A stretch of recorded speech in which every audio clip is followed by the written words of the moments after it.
বাংলাদেশের একজন রাজনৈতিক নেতা এতদিন সব ঠিক ছিল, কিন্তু এখন ক্ষমতার লোভে মাথাটা উল্টা পাল্টা হয়ে গেছে।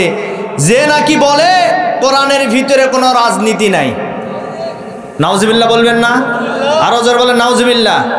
এই নেতার নাম হলো মির্জা ফখরুল ইসলাম আলমগীর। এই মির্জা ফখরুল ইসলাম আলমগীর এতদিন পর্যন্ত অনেক নীতিবান কথা বলেছে, ভালো কথা বলেছে, কিন্তু এখন কোন শয়তান তার মাথার উপরে ভর করলো, এই সামান্য ক্ষমতার লোভে তিনি বলেই ফেললেন কোরআনের ভিতরে রাজনীতির কোনো কথা নাই। তার মানে এই কোরআনের রাজনীতির এই আয়াতকে অস্বীকার করার কারণে, আল্লাহর এই আইনকে অস্বীকার করার কারণে নিঃসন্দেহে এখন সে কাফের হয়ে গেছে। কথা বলেন ঠিক কিনা? তওবা না করলে, আবার নতুন করে কালেমা না পড়লে অবশ্যই সে কাফের, তার জানাজা পড়াও হারাম। কথা বলেন। তার কারণ কোরআনের ভিতর রাজনীতি আছে না নাই? রাজনীতি এটা তো একটি নীতি রে ভাই।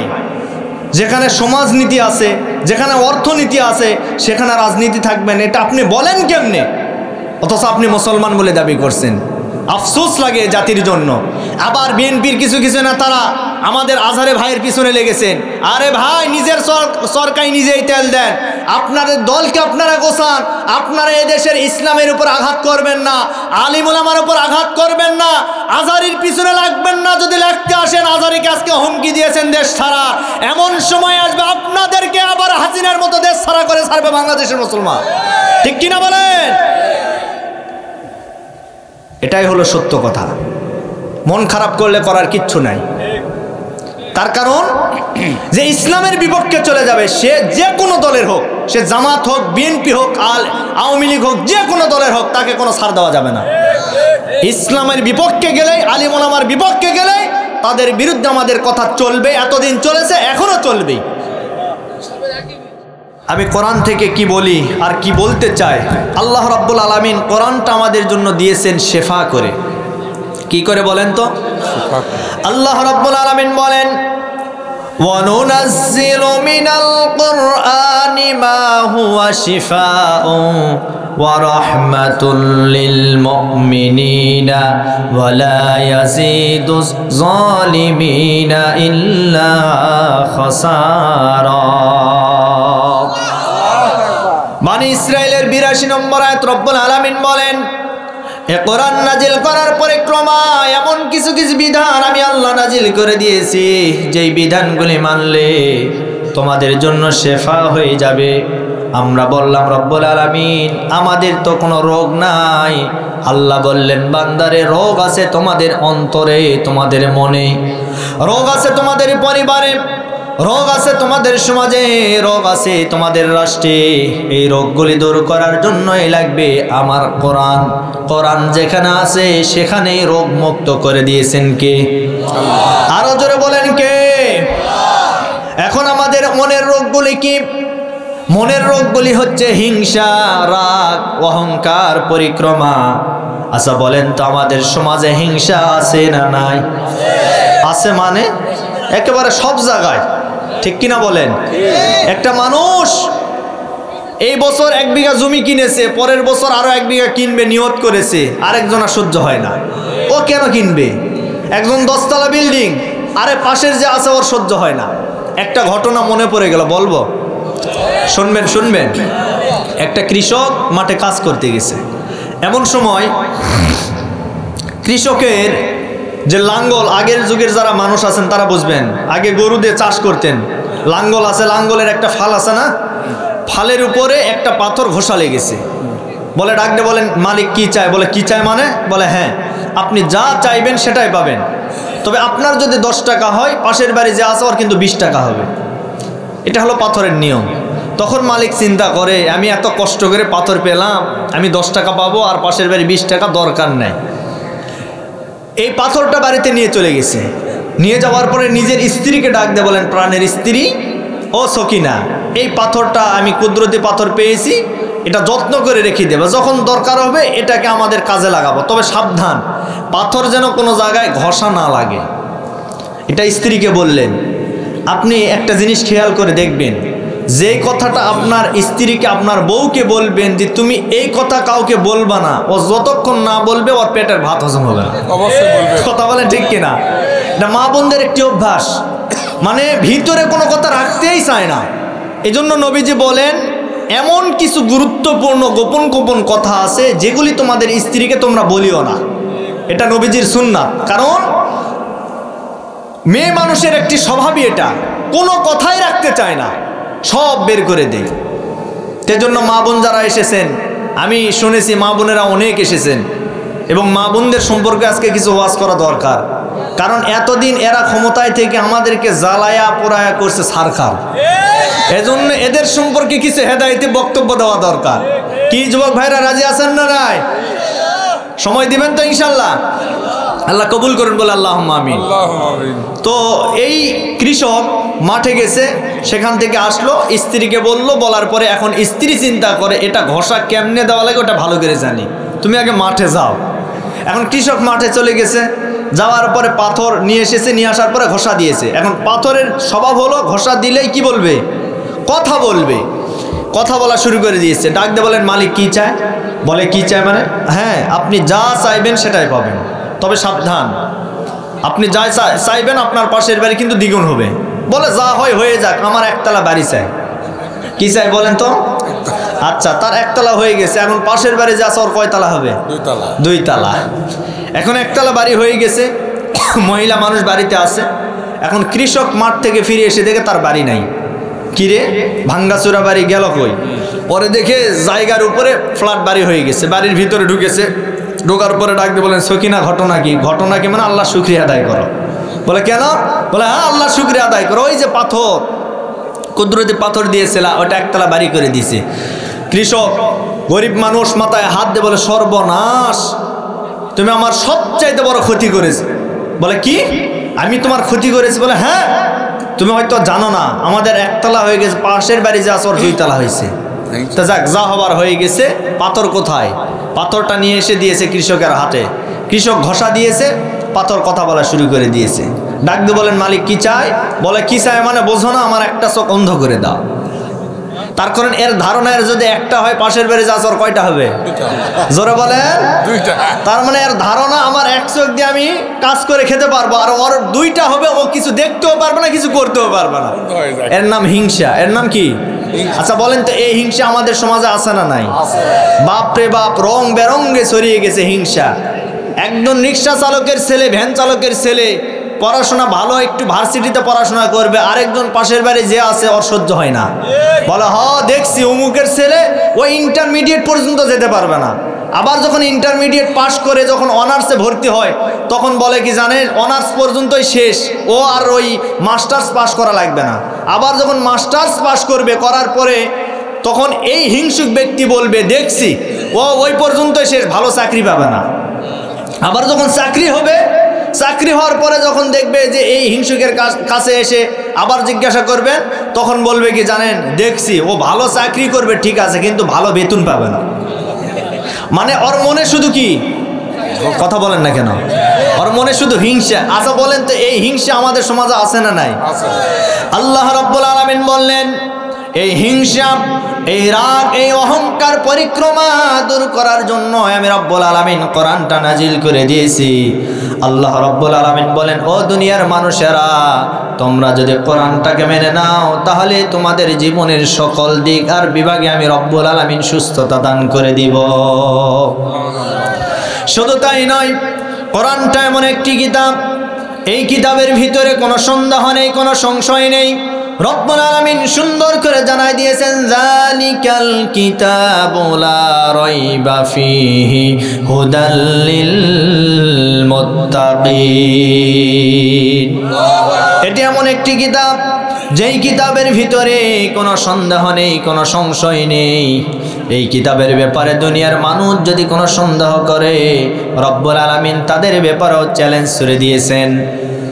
রব্বুল আলামিন বলেন, ফাআতু বিসূরাতিম মিন মিসলিহি ওয়াদউ শুহাদাআকুম মিন দুনিল্লাহি ইন কুনতুম সাদিকিন। রব্বুল আলামিন বলেন, আমার কিতাবের ব্যাপারে যদি তোমাদের সন্দেহ হয়, তাহলে কোরআনের একটি সূরার মতো তোমরা একটি সূরা তৈরি করে দেখাও। আল্লাহ রাব্বুল আলামিন বলেছেন, আল্লাহ রাব্বুল আলামিন চ্যালেঞ্জ করে দিয়েছেন, এই কোরআনের ভিতরে 114 সূরা রয়েছে। আল্লাহ কিন্তু সূরা বাকারার কথা বলেন নাই, আল্লাহ কিন্তু সূরা আলে ইমরানের কথা বলেন নাই, এরপরে সূরা মাইদার কথা বলেন নাই, সূরা রহমানের কথা বলেন নাই, সূরা ইয়াসিনের কথা বলেন নাই, সূরা মুলুকের কথা বলেন নাই। রব্বুল আলামিন কোরআনে কারীমের সবচাইতে ছোট্ট সূরার নাম হচ্ছে সূরাতুল কাউসার। আল্লাহ বলেন, যদি তোমরা এই কিতাবের ব্যাপারে সন্দেহ পোষণ করো, তাহলে আমার কোরআনের সবচাইতে ছোট্ট সূরা, সূরাটির নাম হচ্ছে সূরাতুল কাউসার। এই কাউসারের মতো একটি সূরা তোমরা তৈরি করে দেখাও। রব্বুল আলামিন ১৫০০ বছর আগে চ্যালেঞ্জ করে দিয়েছেন। সেদিন থেকে শুরু করে আজ পর্যন্ত, এমনকি কিয়ামত পর্যন্ত এই চ্যালেঞ্জের মোকাবেলা দুনিয়ার কোনো মানুষ, দুনিয়ার কোনো ডাক্তার, দুনিয়ার কোনো বিজ্ঞানী, দুনিয়ার কোনো দার্শনিক, দুনিয়ার কোনো মাস্টার, দুনিয়ার কোনো ব্যক্তি, দুনিয়ার কোনো মানুষ করতে পারে নাই, করতে পারবেও না। বরং যারাই চ্যালেঞ্জ করেছে তারাই কোরআনের কাছে এসে কালেমা পড়ে মুসলমান হয়ে গেছে।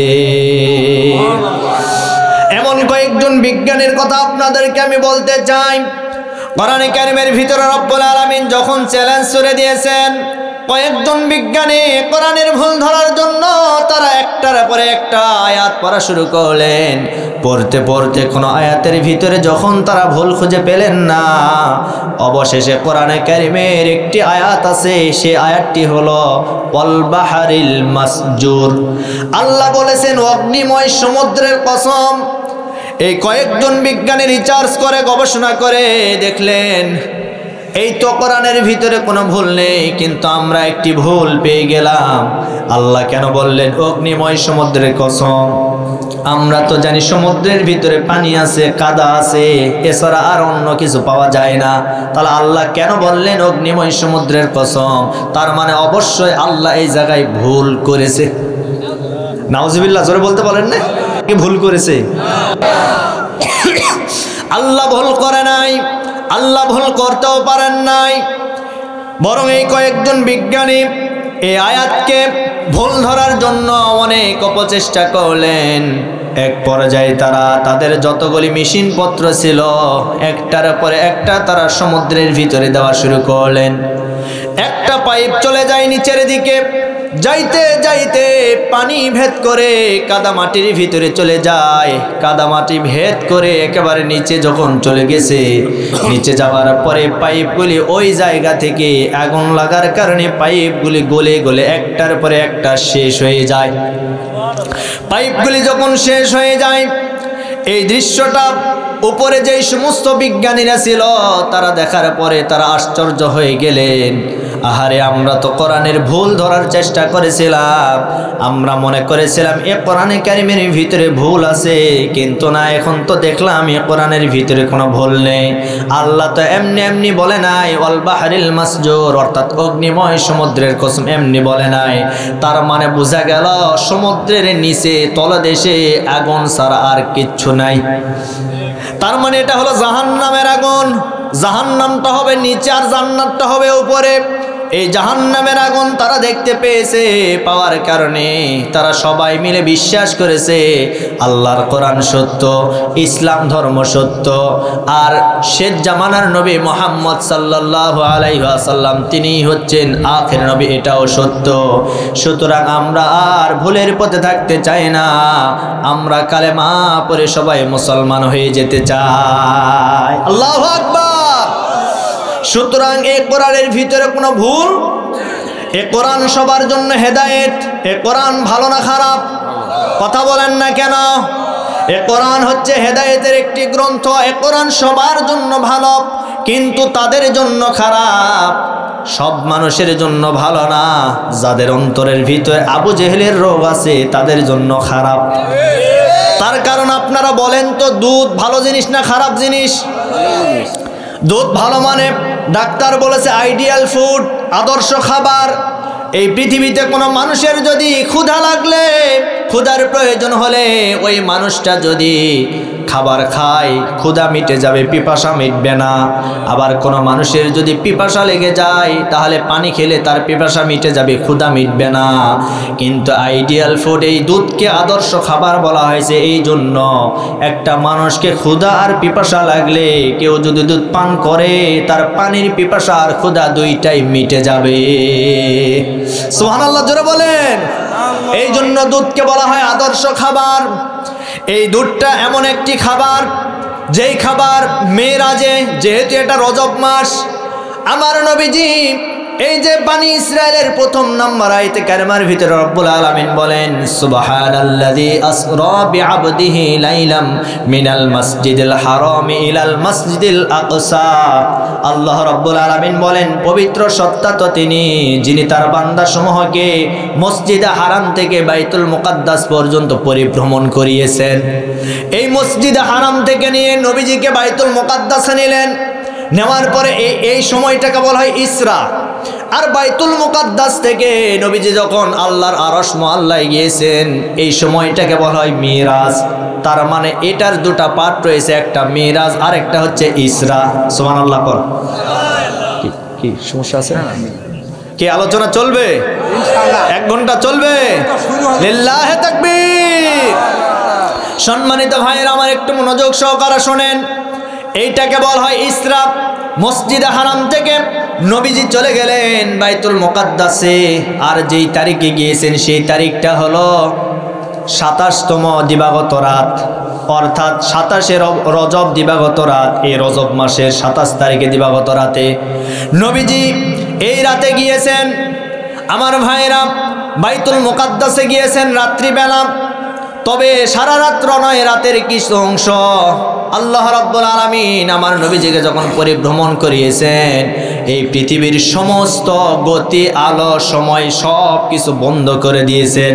তার কারণ তিনি যদি একবার বলেন কোন ফায়াকুন মানে হও এবং হয়ে যাও, শুধুমাত্র বলবে কোন মানে হও তার মানে হয়ে যাবে। এটা আল্লাহর কারিশমা, কথা বলেন ঠিক কিনা? তিনি সব কিছু বন্ধ করে দিয়েছেন।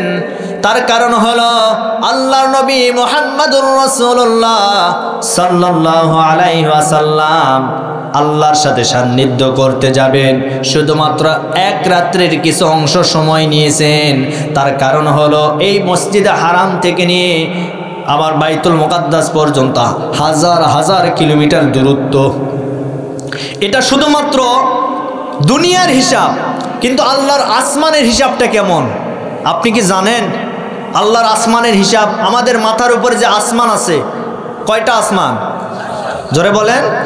সাবা সামাওয়াতি ওয়াল আরদ। আল্লাহ বলেন আমি স্তর বাই স্তর 7টা আসমান সৃষ্টি করেছি। এই 7টা আসমান আবার কেমনে সৃষ্টি করেছে জানেন? এই যে মাথার উপরে যে এটা দেখতে পাচ্ছেন, এটা হলো প্রথম আসমান। এই প্রথম আসমানে আবার সূর্য আছে, চন্দ্র আছে, এরপরে তারকারাজি আছে, গ্রহ আছে, নক্ষত্র আছে, নিহারিকা আছে, গ্যালাক্সি আছে, মিল্কওয়ে আছে, আরও অনেক কিছু আছে। এটা প্রথম আসমানে। এই প্রথম আসমানের পরে ফাঁকা জায়গা, দ্বিতীয় না, প্রথম আসমানের পরে ফাঁকা জায়গা, এরপরে দ্বিতীয় আসমান, দ্বিতীয় আসমানের পরে ফাঁকা জায়গা, এরপরে এইভাবে রব্বুল আলামিন 7টা আসমান স্তর বাই স্তর সৃষ্টি করেছেন। এখন আমাদের মাথার উপরে যে আসমান আমরা দেখতে পাচ্ছি, এটা কি মনে হয় 5000 কিলোমিটার দূরে নাকি বলেন? আচ্ছা, এই দূরত্ব কতটুকু জানেন? কোটি কোটি মাইল দূরত্ব। এই সূর্য যে মাথার উপর আমরা দেখি, এই সূর্য এই পৃথিবীর চেয়ে কত বড়? 13 লক্ষ গুণ বড় একটা সূর্য। আল্লাহু আকবার। 13 লক্ষ গুণ বড় মাথার উপরে যে সূর্য আমরা দেখতে পাচ্ছি, এই একটা সূর্য 13 লক্ষ গুণ বড়। একটা সূর্য যদি এত বড় হয়, সূর্যের চাইতে চাঁদ আরো বড়, চাঁদের চাইতে তারকারাজি আরো বড়, তারকার চাইতে গ্যালাক্সিগুলো আরো বড়। এরপরে ব্ল্যাক হোল আছে, অন্ধকার কূপ।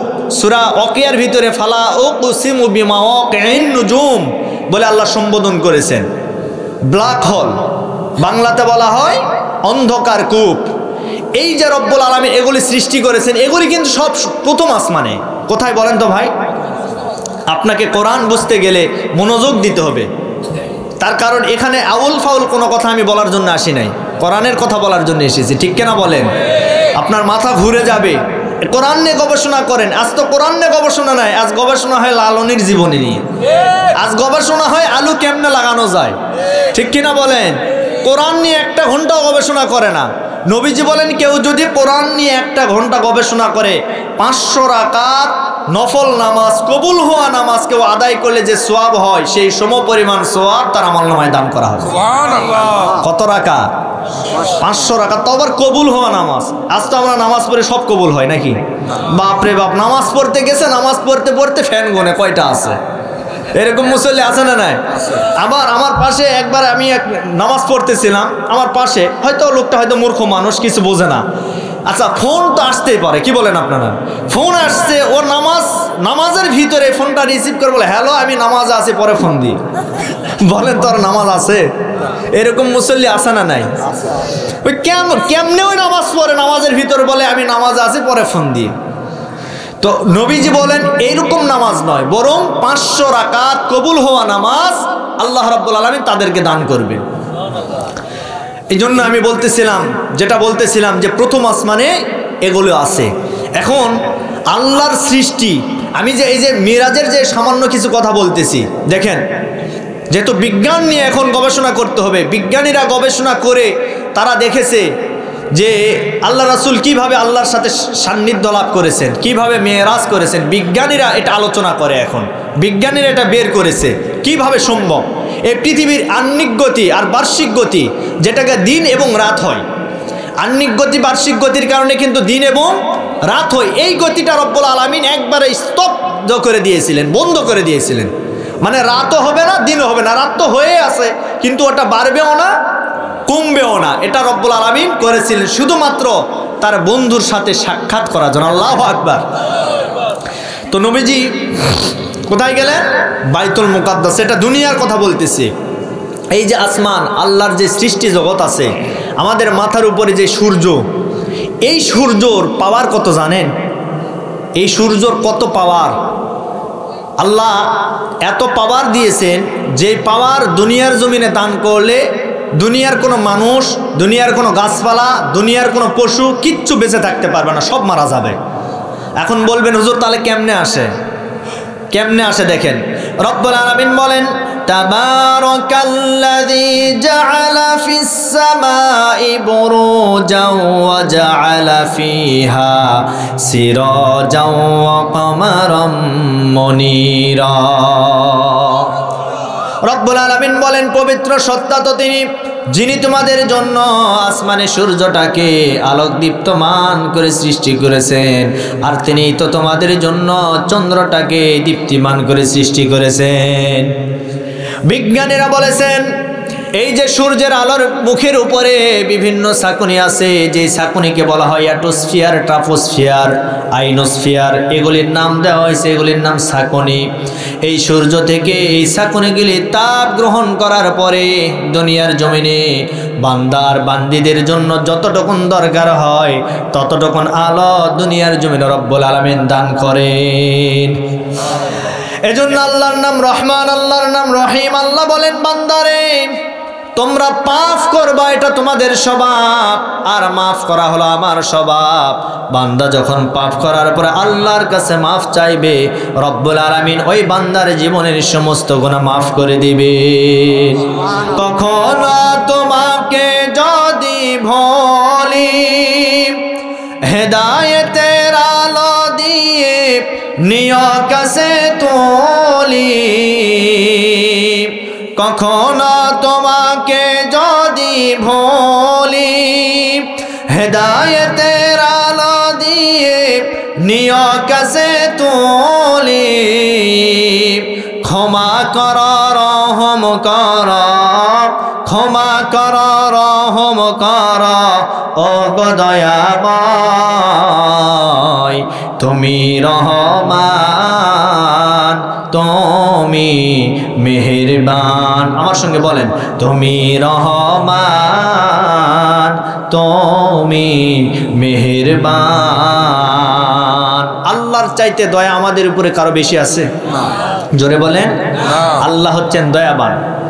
সম্মানিত ভাইরা আমার, আমি আপনাদেরকে যেটা বোঝানোর চেষ্টা করতেছিলাম, নবীজি মসজিদে হারাম থেকে বাইতুল মুকাদ্দাসে চলে গেলেন। যাওয়ার পরে বাইতুল মুকাদ্দাসে হযরত আদম আলাইহিস সালাতু ওয়াস সালাম থেকে শুরু করে শেষ নবী ঈসা আলাইহিস সালাতু ওয়াস সালাম পর্যন্ত যত নবী এবং পয়গম্বর আছে, সমস্ত নবী এবং পয়গম্বরদের ইমাম হয়ে তিনি ওই বাইতুল মুকাদ্দাসে, তার মানে মসজিদে আকসায় 2 রাকাত নামাজ আদায় করেছেন। এজন্য নবীজিকে বলা হয় ইমামুল মুরসালিন, ইমামুল আম্বিয়া, সমস্ত রাসূলগণের ইমাম, সমস্ত নবীগণের ইমাম। আমার নবীজি যেহেতু এই ফিলিস্তিনের জমিনে মসজিদে আকসায় ইমামতিতে নামাজ আদায় করেছেন, এই নামাজটা যখন সম্পন্ন হয়ে গেছে, নামাজটা সম্পন্ন হয়ে যাওয়ার পরে আমার নবীজির কাছে জিবরিল আমিন ফেরেশতা আসলেন। আসার পরে 2টা পেয়ালা নিয়ে আসলেন। নিয়ে আসার পরে আমার নবীজিকে বললেন, ইয়া রাসূলুল্লাহ, ইয়া হাবিবাল্লাহ, আপনি কোনটা গ্রহণ করতে চান? আমার নবীজি একটা পেয়ালার উপরে হাত মারলেন। হাত মারার পরে জিবরিল আমিন ফেরেশতা বললেন, নবী গো, আপনি যেইটা নিয়েছেন এইটাই আপনার উম্মতের জন্য যথেষ্ট হয়ে গেছে। তার কারণ এই পেয়ালার মধ্যে আছে দুধ, আর অন্য পেয়ালার ভিতরে আছে মদ। আপনি যদি মদের ভিতরে হাতটা মারতেন, আপনার উম্মতেরা সবাই মাতাল হয়ে যেত। সুতরাং আপনি যেহেতু দুধটা গ্রহণ করেছেন, আপনার উম্মতের মাতাল হওয়ার আর কোনো সুযোগ নাই। এজন্য আমার ভাইয়েরা, দুধ আমার নবীজি সবচাইতে বেশি ভালোবাসতেন, মহব্বত করতেন। এই দুধের ভিতরে অনেকগুলি ফজিলত রয়েছে।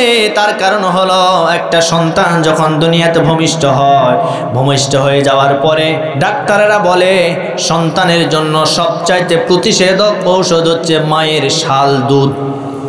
সুবহানাল্লাহ বলেন।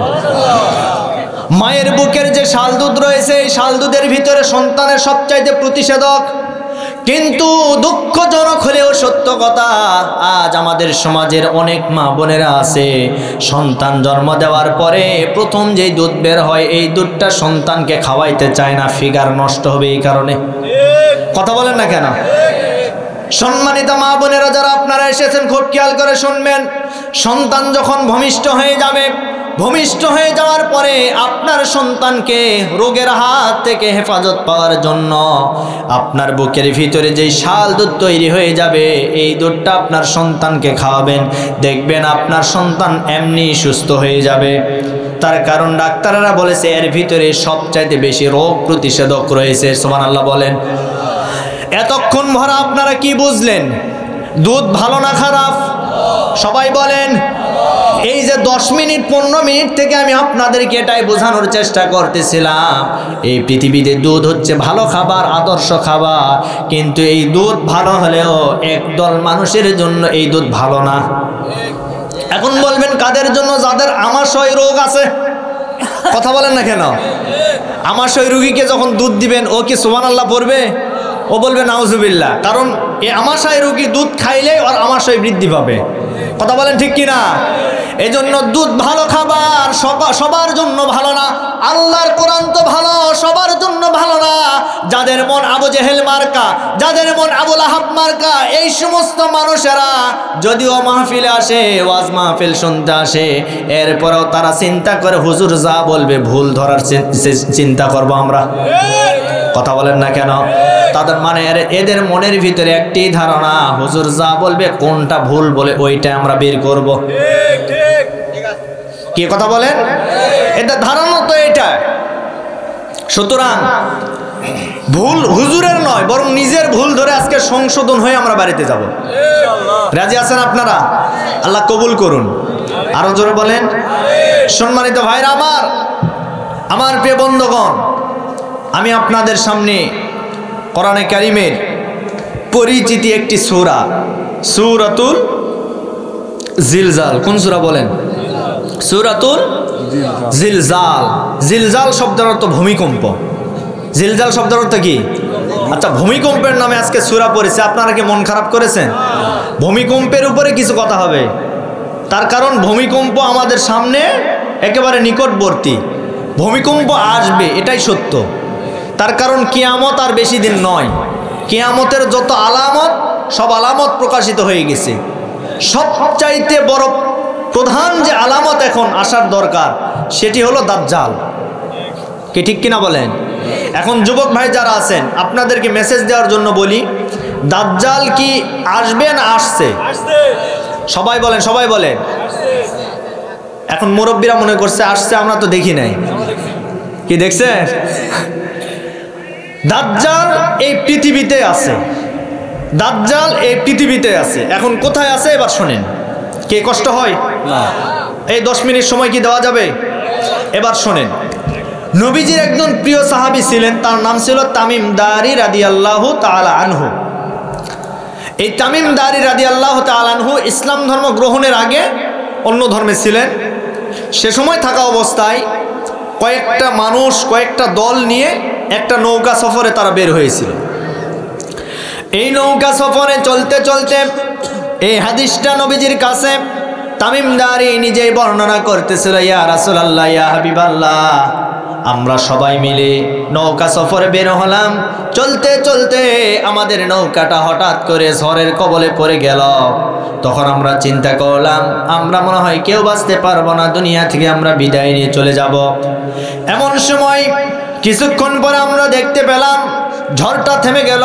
ঝড় থেমে যাওয়ার পরে আমরা লক্ষ্য করে দেখলাম আমাদের নৌকাটা চলতে চলতে একটা অচেনা দ্বীপে ভিড়ে গেল। অচেনা দ্বীপে যখন চলে গেল, যাওয়ার পরে আমরা জীবনকে বাঁচানোর জন্য দ্বীপের ভিতর আরোহণ করলাম। আরোহণ করার পরে আমরা লক্ষ্য করে দেখলাম একটা বিশাল আকৃতির মানুষ হাতুড়ি নিয়ে দাঁড়িয়ে আছে। আমরা তার কাছে গেলাম, যাওয়ার পরে তাকে জিজ্ঞাসা করলাম, ভাই এই দ্বীপের ভিতরে কোনো ঘর নাই, কোনো বাড়ি নাই, কোনো জনগণ নাই, কেউ নাই, তুমি এই জায়গায় দাঁড়িয়ে আছো কেন, জানতে চাই। ওই ব্যক্তিটা তখন বলল, আমি আমার পরিচয় দিতে চাই না, তবে আমার পরিচয় গোপন থাক, আপনারা একটু আর সামনের দিকে একটু এগিয়ে যান। সামনের দিকে আর একটু এগিয়ে গেলে আমি এবং তার পরিচয় আপনারা পেয়ে যাবেন। এই মানুষগুলো সবাই মিলে সামনের দিকে আর একটু এগিয়ে গেল। যাওয়ার পরে তারা লক্ষ্য করে দেখলেন একটা ঘর, ছোট্ট একটা ঘর। এই ঘরের ভিতরে একটা মানুষকে 2 হাত জঞ্জির দ্বারা আবদ্ধ করে রাখা হয়েছে, 2 পা জঞ্জির দ্বারা আবদ্ধ করে রাখা হয়েছে। যাওয়ার পরে এই মানুষটাকে জিজ্ঞাসা করলেন, ভাই তোমার পরিচয়টা আমরা জানতে চাই, এই অচেনা দ্বীপের ভিতরে তোমাকে কে বা কারা এইভাবে বন্দি করে রেখেছে? তখন ওই লোকটা ডাক দিয়ে বলল, আমি আমার পরিচয় আমি একটু পরেই দিতে চাই, তবে আপনাদের পরিচয়টা আমি একটু আগে জানতে চাই। আপনাদের বাড়ি কোথায়, আপনারা কেমনে এই দ্বীপে আসলেন আমি একটু জানতে চাই। তখন ওই সাহাবী বর্ণনা করতেছিল, তারা বললেন, আমরা আরব দেশ থেকে এসেছি, আমাদের নৌকা ঝড়ের কবলে পড়ে গেছে, যার কারণে আমরা পথ ভুলে এই অচেনা দ্বীপে চলে এসেছি। তখন বললেন, তাহলে আমি তোমাদেরকে এই মুহূর্তে আরো কয়েকটা প্রশ্ন করতে চাই। বলে, 1 নাম্বার প্রশ্ন হলো, তোমরা বলো তো ওই আরব দেশের ভিতরে একজন নবী আসার কথা, সেই নবীর আগমন কি হয়েছে নাকি? তখন তারা বলল, আমরাও শুনেছি সেই নবীর আগমন হয়েছে, সেই নবীর নাম হচ্ছে মুহাম্মদ সাল্লাল্লাহু আলাইহি ওয়াসাল্লাম। এইবার বললেন, 2 নম্বর প্রশ্ন আমার, তোমরা শোনো, তোমরা জবাব দিয়ে বলো তো তাবারিয়া উপসাগরের খবর কি? তাবারিয়া উপসাগরে পানি আছে নাকি? তখন তারা বলল, তাবারিয়া উপসাগরে এখন পানি বেশি পাওয়া যায় না, ধীরে ধীরে শুকিয়ে যাচ্ছে। এইবার 3 নম্বর প্রশ্ন তিনি করলেন, তিনি বললেন, 3 নম্বর প্রশ্ন আমার হলো, তোমরা বলো তো জুগারের ঝর্ণার খবর কি? জুগারের ঝর্ণায় এখন পানি পাওয়া যায় নাকি? তখন তারা বলল, জুগারের ঝর্ণাও শুকিয়ে যাচ্ছে, ধীরে ধীরে শুকিয়ে যাচ্ছে, অল্প অল্প পানি বের হয়। এরপরে 4 নম্বর প্রশ্ন তিনি করলেন, তিনি বললেন, তোমরা বলো তো সেই বাইসানের খেজুরের বাগানের খবরটা কি? বাইসানের খেজুরের বাগানে এখন কি আর খেজুর পাওয়া যায় নাকি? এরপরে তারা বললেন, আমরা যতটুকু জানি বাইসানের খেজুরের বাগানে আর খেজুর পাওয়া যায় না, খেজুরের গাছগুলি শুকিয়ে যাচ্ছে, পানি দিলেও খেজুরের গাছগুলিকে বাঁচানো সম্ভব নয়। তখন ওই ব্যক্তি বললেন, ঠিক আছে, আমার উত্তর আমি পেয়ে গেছি, এখন তোমাদের প্রশ্ন কি আমাকে করতে পারো? এইবার তারা প্রশ্ন করলেন, আপনার পরিচয়টা কি? আপনি অচেনা দ্বীপের ভিতরে এইভাবে আপনাকে কে বন্দি করে রেখেছে? তখন তিনি বললেন, আনা দাজ্জাল, আমি হচ্ছে দাজ্জাল, আমার নাম হচ্ছে দাজ্জাল। বলে আপনার নাম অনেক শুনেছি, তাহলে আপনার আত্মপ্রকাশ কোন সময় ঘটবে? তখন তিনি বললেন আমার আত্মপ্রকাশ ওই সময় ঘটবে আমি যখন 4টা প্রশ্ন করেছি।